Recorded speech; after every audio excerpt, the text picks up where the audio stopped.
Along Shimizu Hinako's nightmarish journey through her childhood town of Ebisagoka, she will encounter a variety of disturbing creatures. These creatures, in true Silent Hill fashion, all have some sort of meaning and reasoning behind their appearance, as they appear to be manifestations from the protagonist's own mind. Their appearance is shaped by Hinako's trauma, fears, and emotions. The game's creature design also ties in the game's main tagline, finding the beauty in terror, and to some, what each monster represents may not be immediately obvious. So today for you all, I'm going to be breaking down and explaining every single monster in Silent Hill F. So kick back, relax, and join me as I delve into the deep themes, meaning and symbolism behind each of the creatures in this game.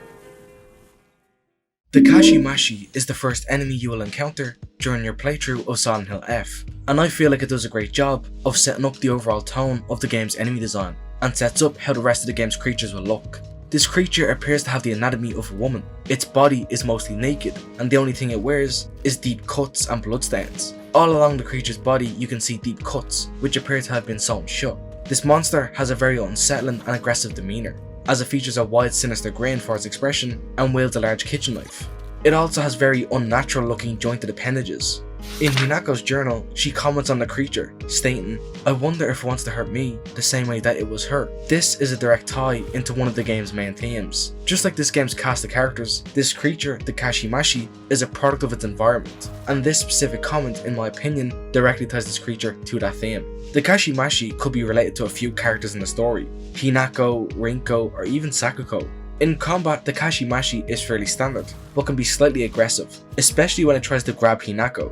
The creature will sprint forward, lunging at Hinako, trying to grab her. If it's successful in getting a hold of her, it will plunge its large knife down into Hinako's chest, dealing heavy damage, so it's best to try avoid this attack. The name Kashimashi loosely translates from Japanese to noisy, boisterous, or clamorous. It is also used to describe noisy, talkative women. This was used to put down women who acted out of societal expectations, and that can be related to this game's themes of societal expectations. It isn't only noisy in name though, as before attacking with its grab attack, it will let out a loud shriek before lunging at you. Its oddly human and beautiful appearance, combined with its loud and sinister nature, is the perfect starting example for finding the beauty in terror. The Ayakakashi appears as a doll-like entity. It resembles the young adults of Ebisagoka and Hinako's school peers, even donning a school uniform like Hinako. In its appearance, it almost fully resembles Hinako, aside from its creepy face and lifeless demeanour. Early in the game, players come across a large amount of these monsters in the rice field puzzle. These creatures carry a lifeless, almost scarecrow-esque quality. Hinako describes the Ayakakashi in her journal as a moving scarecrow, or at least a monster that pretends to be a scarecrow.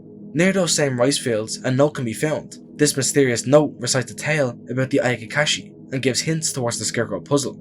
However, it does, towards the end, mention a monster who pretends to be a scarecrow that likes eating little kids. This could be a simple ghost tale spread around the village, or could actually refer to the Ayakakashi, as it is a monster who likes to blend in. Looking into what its name represents, Ayakakashi is a collective term for yokai in Japanese folklore that appear over or near the surface of water. They can be sometimes associated with figures of drowned people, or even vengeful spirits who will try lure others to their watery demise.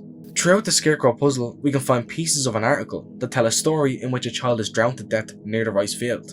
It's possible some of the Ayakakashi seen in this puzzle could have been victims of drowning, who now try to lure others to suffer the same fate as their name implies. In combat, the Ayakakashi aren't the biggest threat and can be managed easily enough. However, when in large groups, they can overwhelm Hinako. Later in the game, during Hinako's visit to Ebisagoka Middle School, we see the pupils of the school replaced by Ayakakashi. Their lifeless doll-like bodies fill the empty school halls, reminding Hinako of a place once full of life, and how that's all gone now. You can't cling to something that's fleeting, such as school life. Hinako tries desperately to cling to her childhood, as she doesn't want to lose herself to adulthood, and the way the Ayakakashi represents that is really well done.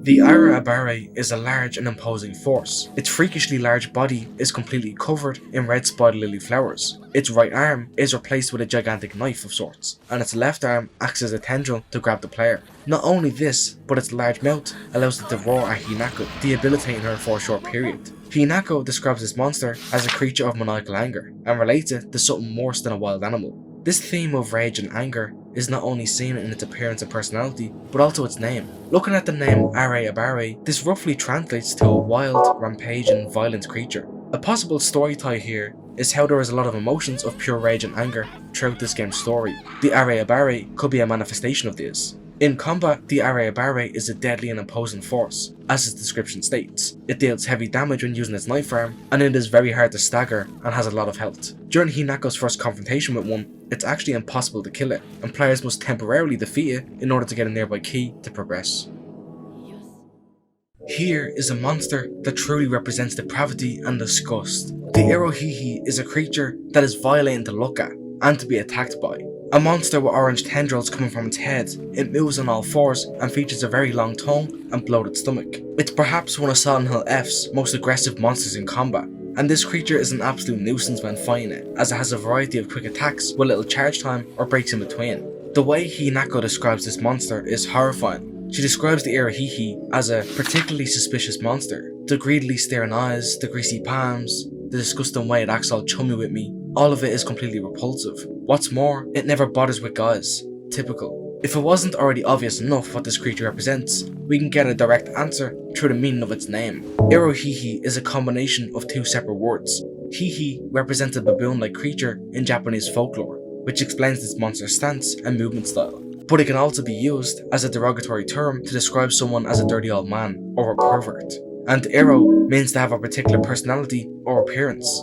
Put the two together, we get Irohihi, which directly translates to pervert looking. In both name and Hinako's own perception, we can see this creature represents sexual assault, or at a minimum, represents the creepy sexual behaviour young women are often subjected to. I myself had initially gauged this before even researching for this video, since this creature has a grab attack where it grabs Hinako and licks her face. Hinako acts completely disgusted after getting licked and rapidly wipes herself clean, and I don't blame her.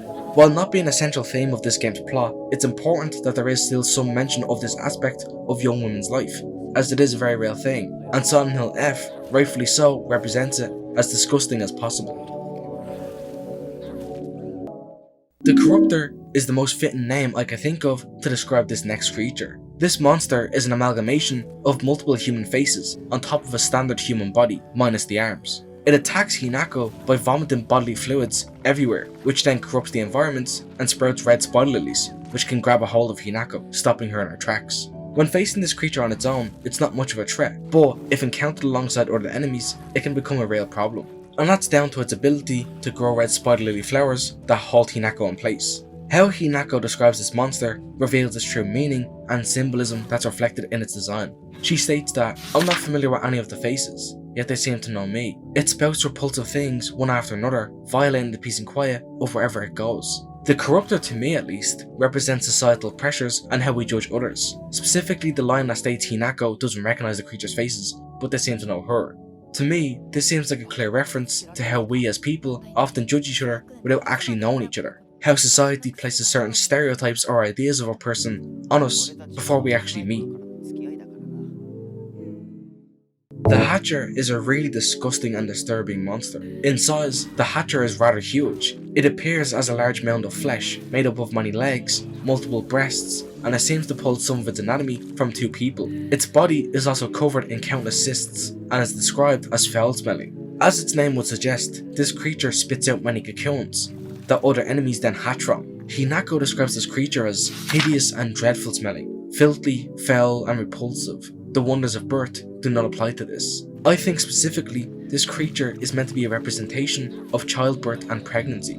But just like how Hinako views marriage, she views pregnancy in a bad light, due to her only experience of these beautiful things being negative. Hinako's one and only experience with pregnancy was through her sister Junko, who she sees go through a variety of awful experiences during pregnancy. This causes Hinako to see pregnancy and childbirth in an awful way, which then manifests through into the Hatcher. When facing off against the Hatcher, it's always going to be a tough fight, since the Hatcher has a lot of health, it's hard to stagger, and to pair with that, the fact that it can spawn other enemies. This can lead to some long drawn out fights, so it's best here to try ignore the other creatures near you and focus on defeating the Hatcher as quick as possible. Now those are all the enemies you will encounter in the fog world in Silent Hill F, although, as you may know, there is a whole other side of this game, so let's now take a look at what horrible creatures await Hinako in the Dark Shrine. The Kamugara is the first enemy you will encounter in the Dark Shrine, and in its appearance, it's rather similar to the Irohihi, but with some small differences. Its face is hollow and sunken in. It has shackles all along its arms, leg and neck. The main difference here is that the Kamugara, due to its sunken in face, can no longer see, but it has a heightened sense of hearing. The only other thematic meaning I can gauge from this creature in relation to Silent Hill F's story is how in Hinako's journal, she describes this creature as a monster restrained by chains and shackles. I wonder if it was imprisoned and tortured. This could be a relation of sorts to how Hinako sees the cycle of marriage, being imprisonment. As for fighting the Kamugara, it's rather the same as the Irohihi, so just as annoying and aggressive. The Harai Katashiro is a doll-like mannequin-esque creature that looks rather similar to that of the Kashimashi seen in the Fog World. However, here in the Dark Shrine, the Harai Katashiro appears to have its legs replaced by long sharp blades. It also, since it doesn't have enough blades, carries a large knife like the Kashimashi. However, its facial expression is completely different. Its doll-like face resembles that of an okami mask, a traditional Japanese mask that represents cheerful, smiling women, and was also seen as an idealized form of feminine beauty. The beauty that's reflected in the okami face design is then contrasted well by the sword legs and overall aggressive nature of this creature. Dissecting the name Harai Katashiro, and again there is two halves to its meaning. Harai is a purification ritual designed to cleanse individuals of impurity or offenses, and Katashiro is a human-shaped doll, often used in purification rituals to transfer sins or ward off evil. As you can see from its name alone, this monster has a great deal of relation to Shintoism, which fits with the Dark Shrine well. But what is its relation specifically to Hinako's story? Well, if we take a look into Hinako's own interpretation of this creature inside her journal, we can see how she comments on its legs being replaced with blades. Did someone sever both of its legs and replace them with such a disturbing thing, so it couldn't go anywhere? Or was this creature brought into existence just so it could end up like this? This could be in reference to how Hinako views the circle of life as a woman, being brought into this world to be married off and serve her husband. Specifically when she mentions about why this creature was brought into existence. This is what leads me to believe that that's what this creature represents. And as for combat, the Harai Katashiro is a rather standard enemy, very unlike the Ayakakashi. However, the Harai Katashiro can cling to nearby ceilings and drop down onto Hinako to surprise her. The Oi-omoi is the Dark Shrine's version of the Corruptor. However, this creature has way more symbolism behind its design. The Oi-omoi is an amalgamation of multiple Hina dolls, stacked up on top of each other with a pair of legs below. Hina dolls are used for display during the Hina Matsuri to pray for the health and happiness of young girls. From its appearance, it's clear that this creature represents childhood and innocence in some way. Looking into the name Oi-omoi, again, this is another two-part name. Oi is a casual call for someone's attention, like how in English you would shout hey, and omoi can either mean heavy or weighty, which can be associated with this monster's physical appearance, or instead can be used to describe heavy emotional weight and not strictly physical. So Oi-omoi can mean heavy with emotion or thought, which in turn I relate to this game's heavy plot moments that center around Hinako losing her childhood. The Oi-omoi in its simplest form appears to Hinako as a bunch of dolls, something she would have often played with as a young girl. In Hinako's own words, she comments how each of the dolls that make up the Oi-omoi were once some child's best friend, and to think they would appear like this in her nightmare. The Oi-omoi is a representation of how something so wholesome and innocent can be turned rather sinister. As for fighting the Oi-omoi, they aren't too hard to deal with, but they do have a large amount of health. And a fun detail I noticed while fighting these creatures is that the doll faces that make up this creature will progressively smash and break as you attack it more and more, which I think is a nice little touch. The Dark Hatcher is very similar to the regular Hatcher seen in the Fog World, but not much of a difference. We see the same design repeated here, a large mound of multiple sacs that act as wombs, spitting out disgusting cocoons that hatch into more enemies. Here, this also represents pregnancy and the circle of life and death. Hinako even mentions her disgust towards this monster in her diary, saying, "I'd rather die than turn into a monster like this." Again, showing Hinako's view of pregnancy and how it's manifested into something so hideous. In terms of combat, these handle basically the same as regular Hatchers. Focus on them and don't let them spawn in other monsters. The drum monster appears to be an offshoot of the Ara-abare creature, although this variant doesn't feature a large mouth. Instead, in order to proclaim its anger, a large taiko drum is placed where its mouth would be. Actually, throughout its whole design, it features many drums placed all throughout its body. These could possibly act as some form of armor. Like the Ara-abare has a large knife, the drum monster has its own version of that, but in a good thematic fit, the drum monster features several spiked drums which it swings down at Hinako with a huge amount of force. Its other arm seems to resemble that of a drumstick, which is also rather fitting. And Hinako herself says, "It tries to cancel out any noise with its loud voice and banging, that's how it's always been," which sounds rather familiar to Hinako's home life, where how her father is. This drum monster could be a potential representation of him, or at least his attitude towards Hinako, such as being loud and commanding in order to show her up. When encountering the drum monster, it's basically the exact same as the Ara-abare, with some slight moveset differences. And well, that's the roundup of all the standard enemy types in Silent Hill F. However, that's not every creature you can face, as this game additionally features 8 different bosses that are all very story heavy and have a great deal of symbolism and meaning behind them. Let me now dive into those. The first main boss players encounter in Silent Hill F is a Sakuko-like entity. Sakuko is one of Hinako's best friends. She's a bit of an outcast and a bit quirky, but has a good heart. She was born to the head priest of the Senentsugi shrine, and Sakuko was always a very spiritual person. She claimed to be able to talk to and see gods, and was very proud of her family's fate. All of this is then reflected in her boss design and fight. To start, we see Sakuko cloaked in traditional Miku robes, which were typically worn by shrine maidens at the time. Behind her head, a golden halo sits, which is often depicted in portrayals of Shinto deities as a symbol of divine protection and good fortune. You can also notice how Sakuko's eyes are permanently shut. This is likely due to a tradition in Shintoism called Itako. It was believed in some parts of Japan that those who are visually impaired were more attuned to the spiritual world, which sounds exactly like something Sakuko would want to be. And finally, you can notice a large gaping hole in Sakuko's chest. And upon first seeing this, I had many ideas and theories as to what this wound was from. Was this a wound from Hinako's Naginata spear? Was it maybe a keyhole of sorts? But ultimately, this, her blind eyes, and halo could all be related to how she dies. The last time we see Sakuko, Hinako makes the candlelit room Sakuko is trapped in go dark, despite Sakuko having an awful fear of the dark and being left alone. Hinako then leaves Sakuko on her own trapped in this room, causing her to have a heart attack. The halo behind her head is a beacon of light, so that she will never be in the dark again. Her blind eyes could represent her not being able to see in the dark as she died, and the hole where her heart would be, to me, represents her having a heart attack. Moving on to the actual boss fight, and looking at how Sakuko moves in combat, she doesn't necessarily fight Hinako. Instead, she dances. Every attack here is a rhythmic flow that's so captivating. This whole boss fight is really well done, and sets up how the rest of the game's boss fights will go in both appearance and combat.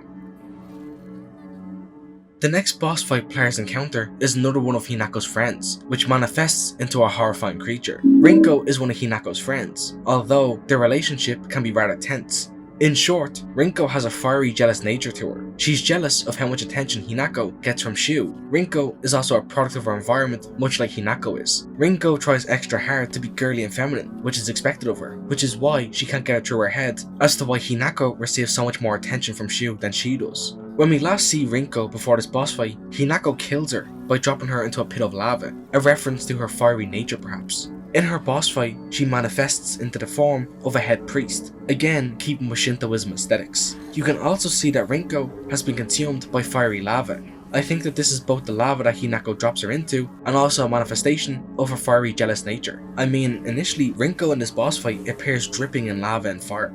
The boss fight is overall a huge spectacle fight, with large amounts of lava and fire being thrown all around. Rinko also has assistance from these minion-like creatures, which resemble her regular human form, only a bit more messed up. Rinko controls these smaller enemies, like puppets. They act docile and don't attack the player, until they are commanded to do so by Rinko, which gives them this puppet on a string-like dynamic. This is in reference to how Rinko would spread rumours through her school about Hinako, turning everyone against Hinako, a puppet on a string dynamic if you will. This is also just a part of who she is as a character, a control freak. Rinko, in her fight, also wields an Onusa staff. This is typically used in Shinto rituals for purification. This could be Rinko trying to purify Hinako, whom she views as different and inferior from herself. Although, I make that claim loosely and leave it up to your own interpretation. It's also important to point out the rank of which Rinko manifests into, as she appears as a head priest, and Sakuko appears as a shrine maiden, which is a much lower rank. Why is this, considering Sakuko is deeply spiritual compared to Rinko, who isn't seen expressing much interest in Shintoism? Well, it boils down to who Rinko is. She often looked down on her friends and peers. She loved to be above them and to be superior. She's seen her friends as pets, something to control, since she couldn't control all aspects of her life. So her manifesting here as a higher ranking member in Shinto hierarchy compared to her friend Sakuko, which is just another little detail that adds to her overall amazing design. And as for combat, she has a variety of ranged fire attacks that you would need to dodge, along with her puppets which she sends after the player.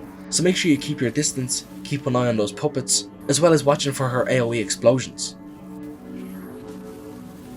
This next fight is crucial to the game's story and Hinako as a character. Late in the game, both of Hinako's parents, Shimizu Kanta and Shimizu Kimie, manifest and transform into horrific abominations that Hinako must face in order to continue in her story. Her father resembles the Ara-abare in his design. He has the same large knife arm, overwhelming presence, and large stature that is present in both the Ara-abare and drum monster design. And in those monsters, there is also a theme of rage and anger, which is why Hinako's father takes on a form that's like that. It suits him perfectly. In Hinako's own journal, she comments on his appearance, saying, "The monster that my father turned into, it acts the same way he did when he let his anger get the best of him. It was only the curse of fatherhood that made my dad appear human. This form, his true form, must have been hidden underneath all along." This wild and angry presence her father takes seems to be the true man hiding beneath his standard human appearance. And the second part of this boss is Hinako's mother. Her manifestation is closer to how she normally appears, although she has some red spider lily growth covering her face and arms. She's also armed with a large kitchen knife. Hinako in her journal says, "The monster that my mother turned into. I'm not even sure she realised what's happened to her, always being humiliated and abused. Her twisted ideal of happiness. There's no way that she was human to begin with." Hinako's mother was subservient to her father, without fail. She would obey his every command, despite the abuse he gave her. And Hinako's comment here on her mother's manifestation also allude to this, especially when she mentions how her mother was always being humiliated and abused. This is true to how she was treated by her husband.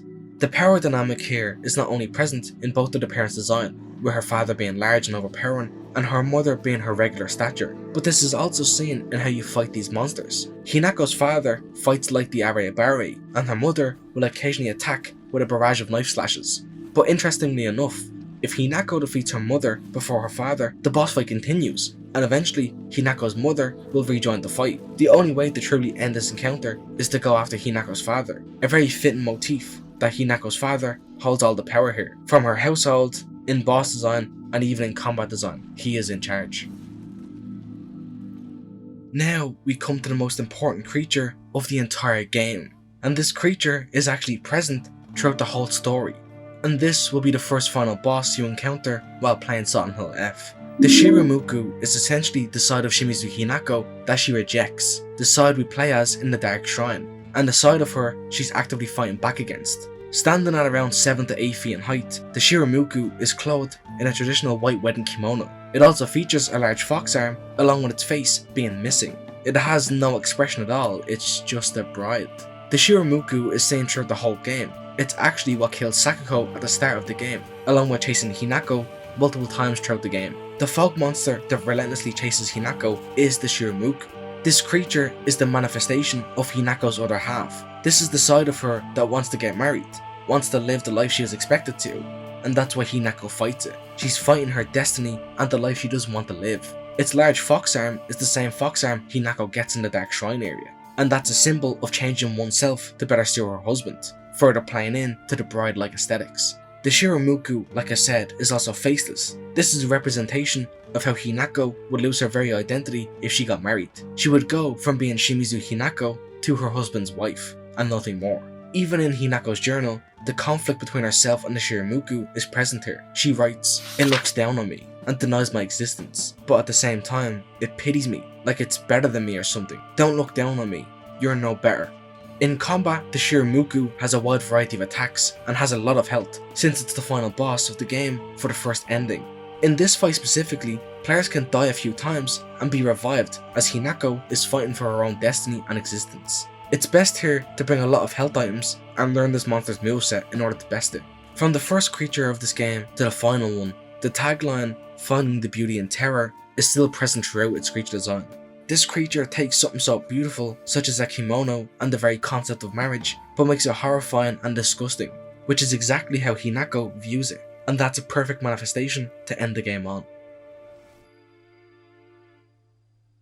The Tsukumogami is the second final boss players can come across, and it's a rather intimidating sight. The Tsukumogami has two parts to its overall design. Firstly, in its appearance, it takes on the design of an Ashura, a demon god seen in Buddhism. This deity is a fearsome being that has multiple arms and faces. This is then reflected in the Tsukumogami's design, which is able to wield a large amount of weapons due to its multiple arms. The name Tsukumogami in Japanese folklore refers to old household objects gaining a spirit and becoming sentient after existing for over a century. This is also referenced in Hinako's description of this beast in her journal. Its body has been pieced together with heaps of junk and entwined with old tree branches and roots, giving it a sense of divinity often found in old objects. You may have also noticed that inside its chest cavity, Hinako's friend's shoe can be seen. This is in relation to the second ending, but there is another variant of the Tsukumogami in the true ending that features the doll seen throughout the game, instead of Shu. Many people have theorized that this doll is actually the Tsukumogami, as it tries to advise Hinako throughout her journey. In combat, the Tsukumogami is a rather fierce opponent. It's capable of multiple different combo attacks due to its multiple weapons. And as the fight progresses, it also equips a golden glowing bow, which it uses to shoot single and barrages of arrows at Hinako. My advice here is to take your time, be patient, and learn its moveset. The Shichibi appears as the third final boss in Silent Hill F, in the Fox Wets Its Tail ending. In this ending, Hinako rejects Fox Mask and his marriage proposal. She defeats her other half, aka the Shiromuku, and this causes Fox Mask to go into a fit of rage, leading to him becoming the seven-tailed fox beast. Its eyes are red with rage and anger, and lightning strikes all around it as it makes its demands to Hinako. Its body is also covered with a sickly red coat, although it's revealed that its natural colour is a more golden blonde. Hinako in her journal mentions what this fox beast could represent. A large fox monster, ferocious and agile. On top of all that, he can even summon his underlings to the fray. His beautiful coat, however, is covered with putrid festers. The seven lavish tails symbolises youth and divinity. The symbol of a fox in Shintoism is often associated with the Inari, which is a deity that the village of Ebisugoka worships heavily. In combat, the Shichibi is very fast and hard to hit. It prances around the screen with such speed. It can use its many tails to attack Hinako, along with summoning other creatures to assist in its fight. My best advice is to learn its moveset and be patient, and don't get greedy in order to stay alive. And now we have come to the final monster Hinako will encounter in Silent Hill F. The Kyubi is a more evolved and knowledgeable version of the Shichibi, only encountered in the true ending. The Kyubi is a nine-tailed fox beast with a dark black coat and bright blue eyes. You will face this creature alongside the Tsukumogami doll variant I had mentioned earlier in a 2 vs 2 fight, which sees the player swap back and forth between Fox Hinako and regular Hinako. Kyubi simply translates to 9 tails. In Japanese folklore, this references the mythical 9-tailed fox, a very powerful creature, with each of its tails representing a century of life and great knowledge. When looking at the Shichibi, I mentioned the Inari deity. However, in Hinako's own words, she describes the Kyubi as the messenger for Inari, a large fox monster possessing 9 tails. It is known all over East Asia, including China and Japan, and it is said to cause chaos by shapeshifting into a human form. However, in Japan, it is worshipped as the god Inari's messenger. In combat, the Kyubi is similar to the Shichibi, although with its added tails, it seems to be even faster and more aggressive. It unleashes various forms of swipes, bites, jabs and pokes, all while being able to spawn more enemies. And as it acts as the final boss of the game, I find it a very fitting end to Silent Hill F. This vicious beast standing in the way of what Hinako wants. Her mind now made up, she knows what she wants to do with her life, and she's in control of that. Only the Kyubi stands in her way. Despite its overwhelming size and aggression, once bested alongside the Tsukumogami, we can finally put a close on both Silent Hill F and this video.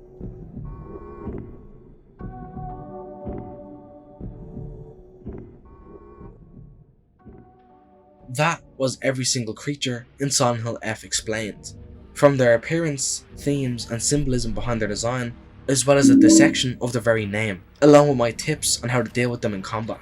I feel like I gave you guys a good mix of facts, opinions, thoughts and theories. If you have any of your own personal theories or analysis of these creatures, make sure you share them down below. I'd love to read some. And if you did enjoy this video and want to support me and my work, I do kindly ask that you subscribe to the channel, like this video, and even share this video around to anyone who you think will like it. It helps me out a ton. I do plan to make this video type a series on the channel going forward, and I plan to flip-flop between both Resident Evil and Silent Hill, as despite this being a very standard video format, dissecting the enemies in a Silent Hill game is very different to dissecting the enemies in a Resident Evil game. So I feel like this video, and then for example my Resident Evil remake video, are still rather different to each other. So if you do want to see more of these kind of videos, please let me know down below. And with that, I'm done here. I want to thank you so very much for watching this video, and I will see you in my next one. Peace.